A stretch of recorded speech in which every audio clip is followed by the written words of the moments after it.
Assalamualaikum warahmatullahi wabarakatuh. Nama saya Alfiah Salsabila dari jurusan BSA Bahasa dan Sastra Arab semester 5C dengan NIM 2013671, mata kuliah Lahjah Arabiyah.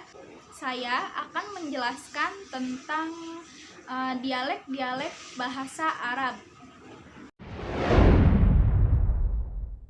Berawal dari turunnya risalah agama Islam kepada Rasul kita, yakni Nabi Muhammad SAW, menjadi kewajiban bagi Nabi Muhammad SAW untuk menyampaikannya kepada keluarga dekat dan para sahabatnya, bahkan kepada seluruh penduduk Mekah maupun luar Mekah di seluruh Jazirah Arab. Untuk memudahkan komunikasi, mereka pun harus menyesuaikan bahasa mereka dengan bahasa yang dipakai masyarakatnya. Maka terjadilah percampuran bahasa Arab dengan bahasa non-Arab yang kemudian muncullah apa yang dikenal dengan dialek atau bahasa Arab pasaran. Dialek inilah yang akan dipakai sebagai alat komunikasi untuk saling memahami satu sama lainnya dalam kehidupan sehari-hari. Lalu, apakah dialek itu?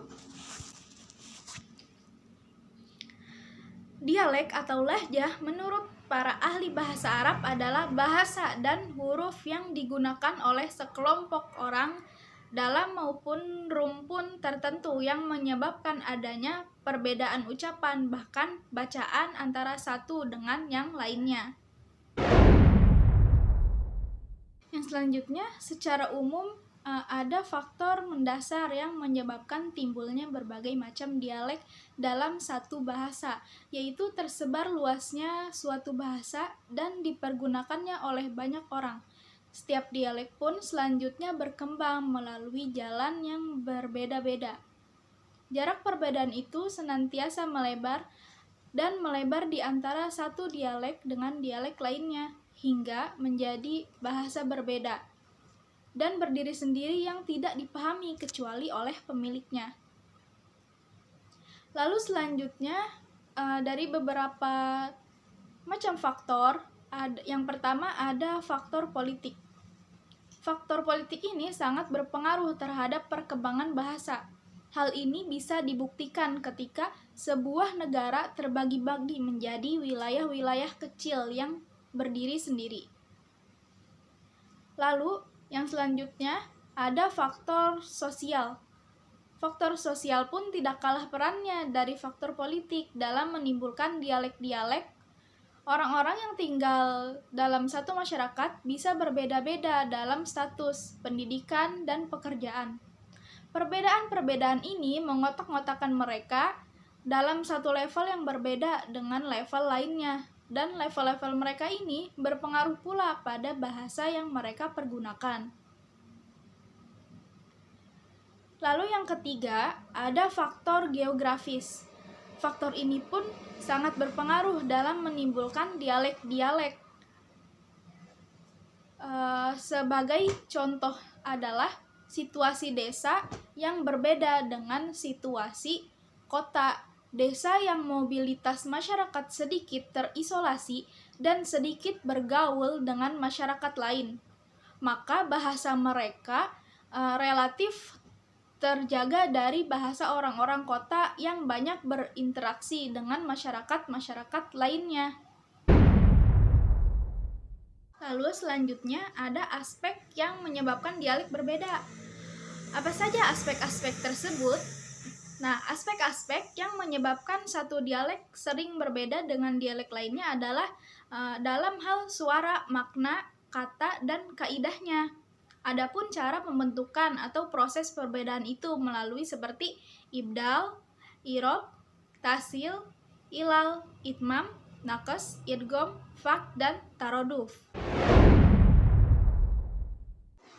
Selanjutnya, penelitian yang serius tentang dialek-dialek bahasa Arab ini dimulai sejak abad 19.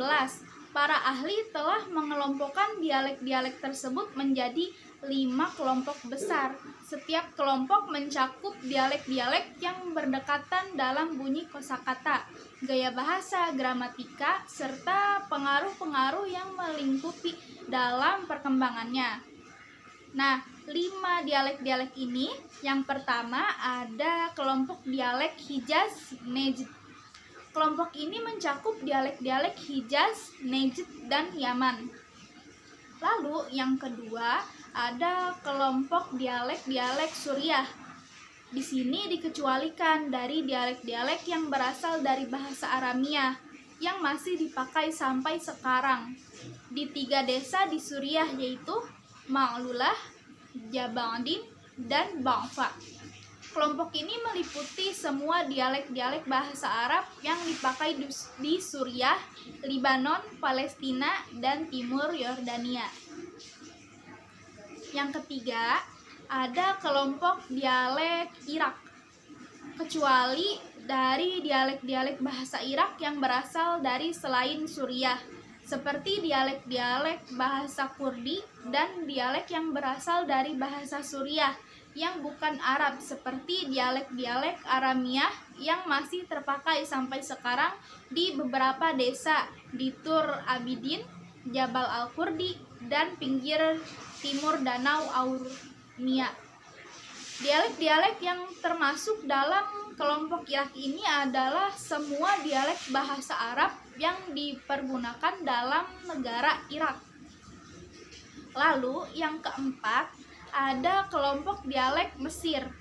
Di sini dikecualikan dialek-dialek selain Arab yang masih dipergunakan di sebagian daerah Sudan. Dalam kelompok Mesir ini mencakup semua dialek dalam bahasa Arab yang dipergunakan di Mesir dan Sudan. Lalu yang terakhir atau yang kelima, kelompok dialek-dialek Maroko. Di sini dikecualikan dari dialek Berbar yang masih dipakai sampai sekarang oleh suku-suku di Maghrib Al-Aqsa, Aljazair, Tunisia, dan Libya. Kelompok ini mencakup semua dialek bahasa Arab yang dipergunakan di Afrika Selatan. Mungkin cukup sekian dari saya, kurang lebihnya mohon maaf apabila kekurangan dalam penuturan atau penjelasan tentang dialek ini. Wassalamualaikum warahmatullahi wabarakatuh.